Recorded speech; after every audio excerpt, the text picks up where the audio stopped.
안녕하세요, 리드랩입니다.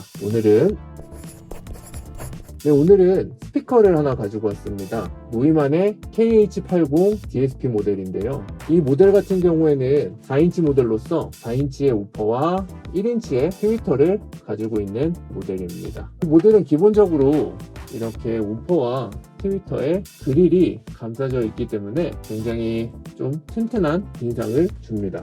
꽤나 아담한 디자인인데요. KH80 같은 경우에는 제가 이전에 리뷰했었던 여기에 있는 이 노이만의 KH120 모델의 한 단계 작은 버전입니다. 그래서 크기를 제외하고는 이 외형이 KH120과 거의 비슷하긴 한데 두 가지의 다른 점이 있습니다. 일단 첫 번째로는 KH80의 전원 연결 부분은 팔자 케이블 형태입니다. KH120 같은 경우에는 3극의 전원 케이블의 형태인데 KH80 같은 경우에는 굉장히 오밀조밀하게 여러 스위치나 구조가 그렇게 되어 있기 때문에 이 3극의 단자가 들어갈 수가 없는 구조인 것 같아요. 그래서 팔자 형태의 전원 케이블을 채용을 했고요. 그리고 이쪽에 보시면 KH120과는 다르게 여기 랜 케이블을 꽂을 수 있는 단자가 있는데 이 단자 같은 경우에는 이 KH80의 DSP 기능을 사용하기 위해서 필요한 단자입니다. 이 DSP 기능에 관해서는 추후에 설명을 따로 하도록 하겠습니다.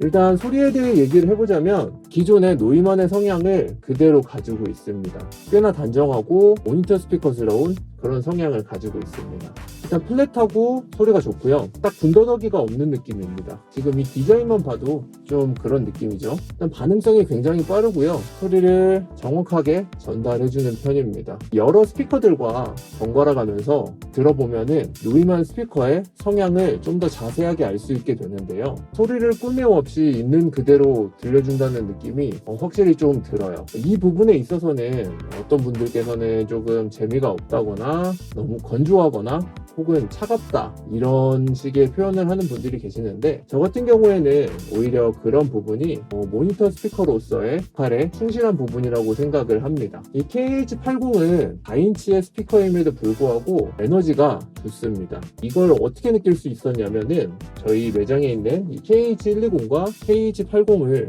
둘 다 청음하기를 원하시는 고객님들이 가끔 계신데 그 고객님들께 이 모델을 같이 번갈아 가면서 청음을 진행을 해보면 확실히 KH80이 열심히 일하고 있다는 느낌이 듭니다. 물론 그 절대적인 인치 차이는 극복을 할 수가 없지만 그래도 꽤나 노력하는 모습을 보여줍니다. 또 이런 스피커에서 중요한 부분인 저음의 표현력에 대해서 얘기를 해보자면 KH120도 그랬지만 저음 자체에 그 양이 많은 건 아닌데 에너지가 많은 건 아니지만 굉장히 단단한 느낌으로 좀 정확하게 들려주는 성향이 있습니다. 그래서 전체적으로 보자면 KH120과는 크기에서 오는 차이가 일단 소리적으로는 가장 크고요. 그 이외에는 어마어마한 차이는 없는 것 같은데요. 그렇기 때문에 이 KH120이냐 KH80이냐 선택을 할 때 고민이신 분들은 이 스피커를 사용할 공간을 생각을 해서 선택을 해주시면 좋을 것 같습니다. 너무 당연한 얘기긴 하지만요. 이 5인치 스피커를 여유롭게 감당할 수 있는 공간이라면 당연히 KH120을 선택을 하는 게 좋고요. 그게 아니라면 KH80을 선택을 해서 사용을 하면은 좀 더 좋은 소리를 얻을 수 있을 것 같습니다. KH80과 KH120의 차이에는 크게 보면 크기적인 차이가 굉장히 크지만 사실은 가장 큰 차이가 하나가 또 있습니다. 바로 이 DSP 기능의 유무인데요. DSP 기능에 대해서 조금은 자세하게 한번 얘기를 해보도록 하겠습니다. 이 KH80에는 DSP 기능이 내장되어 있습니다. KH120에는 DSP 기능이 내장되어 있지 않은데요. 제 기억으로는 KH80이 120보다 더 후에 나온 제품이기 때문에 KH80에는 DSP 기능이 포함이 되어 있는 것 같아요. 그렇기 때문에 이 DSP 기능을 이용해서 아이패드를 통해서 앱을 다운받아서 스피커에 여러 가지 세팅을 할 수가 있습니다. 그리고 또 이 DSP 기능 중에 굉장히 좋은 기능이라고 저는 생각을 하는데 이 노이만의 MA1이라는 측정용 마이크가 있습니다.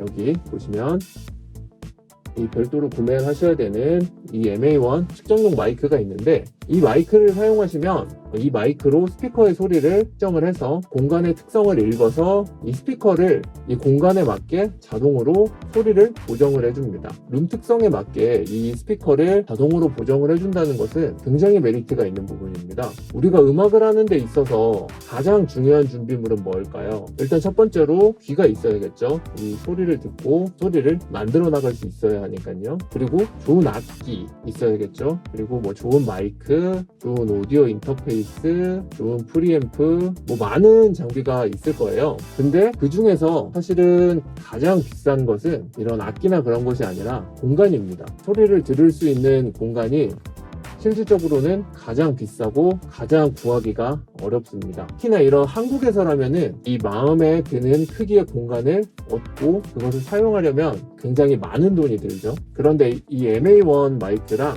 이 노이만의 DSP 기능을 이용하면 불완전한 공간이라도 어느 정도 그 소리를 보완해 줍니다. 물론 완벽한 공간에서 기능을 한 번 더 거치면 그거보다 더 좋을 수는 없겠죠. 그렇기 때문에 제가 이 부분을 이렇게나 설명을 드리고 있는 것입니다. 저는 이미 노이만의 DSP 기능과 이 마이크를 이용해서 이 자동 보정 기능을 한번 체험해 보았습니다. 예전에 제가 리뷰했던 KH750 DSP 서브우퍼를 설치하고 사용할 때 체험을 해봤는데요. 이런 형태의 보정 프로그램은 사용하기 전과 사용하기 후 확실히 한번 사용하고 나면 세상이 달라지는 것처럼 확실히 분명하게 나뉩니다. 이런 보정 프로그램을 한 번도 안 사용해 본 사람은 있겠지만 한 번만 사용해 본 사람은 거의 없습니다. 그 정도로 정말 차이가 큽니다. 저 같은 경우에도 이런 보정 프로그램을 사용하기 전에는 오히려 반대하는 입장이었습니다. 이 스피커가 원래 가지고 있는 그 소리를 EQ잉으로써 깎아낸다는 것 자체가 저는 조금 신뢰하지 않는 그런 쪽이었는데 한번 사용을 하고 실제로 소리를 들어보니까 이거를 안 쓸 수가 없더라고요. 특히 보정되기 전과 보정 후의 소리를 번갈아 가면서 들어보면은 정말 극명하게 차이가 납니다. 그렇기 때문에 이 KH80을 구매하려고 하시는 분이나 이미 가지고 계신 분이라도 꼭 이 DSP 기능을 활용하시는 것을 추천드립니다. 물론 이 MA1을 통해서 보정 프로그램을 거치지 않아도 충분히 KH80은 뛰어난 모델이긴 한데요. 이왕이면은 DSP 기능을 이용해서 이 스피커가 낼 수 있는 가장 좋은 소리를 들어보는 것을 추천드립니다. 네, 그래서 오늘은 노이만의 모니터 스피커 KH80 DSP 모델을 알아보았습니다. 제가 준비한 영상은 여기까지고요. 다음 시간에는 좀 더 좋은 영상으로 찾아뵙도록 하겠습니다. 감사합니다.